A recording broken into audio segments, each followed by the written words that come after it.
So yeah, hi. My name is Lorenz. I'm assistant professor in social data science here since 2022. But my major is also I have a diploma in mathematics from the University of Bremen, and Bremen is also my hometown. I was born 30 kilometers from here at the eastern end of the town, basically.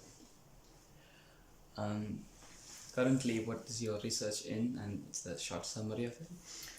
Yeah, so all of my research is, it's either called social data science or computational social science.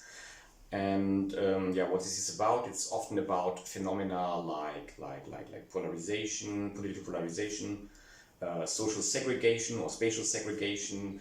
I'm interested in voting systems and voting behavior. All things where there are social systems which we analyze with either computer simulation.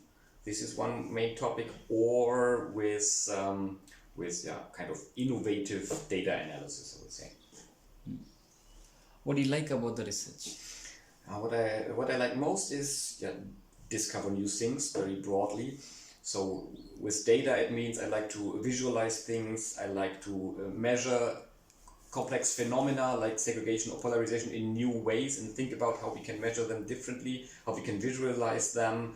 How we can find new patterns in data.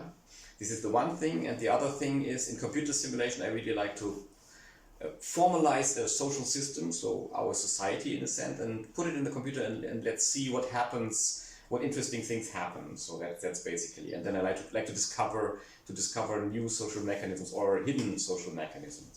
That's what I like most. What are typical tasks an undergrad student can expect when working with you?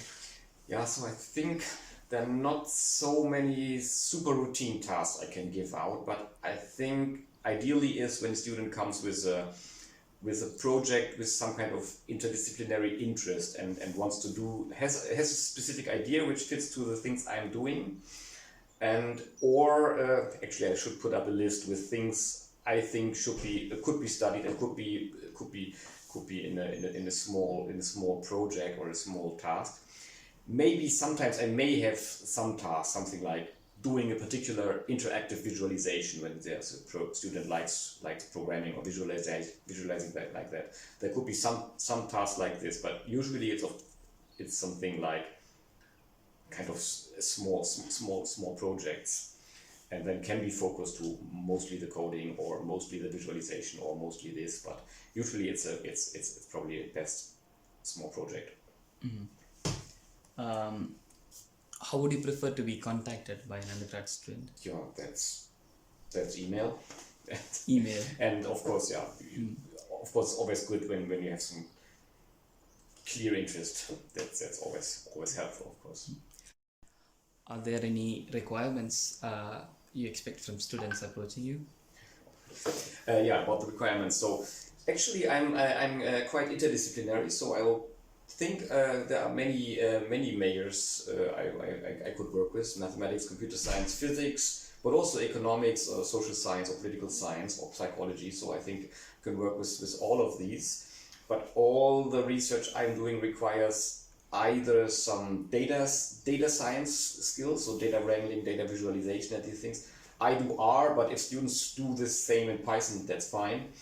And then, or they require some kind of computer simulation or agent-based modeling with computer simulation. And there I use a specific tool which is called NetLogo. Nobody knows. You could do it also in Python perhaps, but I would then say to program this. But even if you are a social science student and have not so much programming experience, I think one could do a project because these tools are learnable. So just need some motivation.